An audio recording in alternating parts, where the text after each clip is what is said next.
পিছনে যেমন দেখছো পিছনে হয়তো সাদা সাদা লাগছে, বড় নাকি সূর্যের দিকে মানে বেশিক্ষণ তাকিয়ে থাকলে যেমন চোখের রেটিনা খারাপ হয়ে যায় বলে না, অমনি কিন্তু ফোন লেন্স ফোন নাকি নষ্ট হয়ে যায় শুনেছি। এখানে যেমন দেখছো সামনে কিন্তু ভিউটা বেশ ভালোই লাগে। আর যদি গ্রামের বাড়ির মতো সব পুরো চাষবাস হতো আর বেশ হেভি লাগতো, পুরো ফোর্সে ফুল যেমন দেখতে পাওয়া যায়।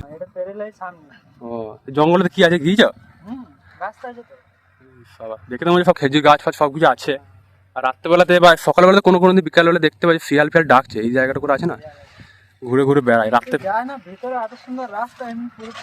মাটিরই বেশ সে আল কাটা থাকে অমনি করে দেখতে। শিয়াল ফিয়াল বেরিয়ে তখন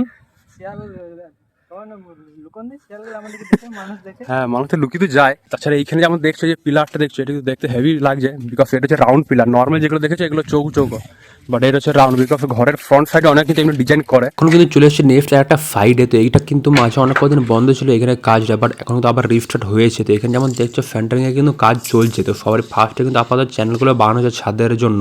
আর ওইদিকে যে ফাঁকা দেখছো ওইখানে কিন্তু টোটালটাই হবে। এইদিকে যেমন লম্বা লম্বা চ্যানেল বাঁধা আছে, পুরো বাঁশ দিয়ে রেডি হয়েছে, ওইখানটা কিন্তু চ্যানেল দেবে, তারপরে বাঁশ দিয়ে কিন্তু খুঁটি দিয়ে রেডি করা হবে। এটা যেমন দেখছো এটা কিন্তু হচ্ছে চায়না কাঠি বা ব্রেক বলতে পারো। এটা কিন্তু টোটাল ফ্যাটারিং ইউজ করা হয় না, কোথাও কোথাও যেখানে অনেক জরুরি সেখানে কিন্তু ইউজ করে, বাট এটা দেখতে হেভি সুন্দর লাগে, পুরো চকচকে। দেখছো এইখানে দেখো কাকে দেখতে পেয়ে গেলাম, ও ভাই সাপ, পুরো কিন্তু ব্ল্যাক প্যান্থারের মাসি বটে।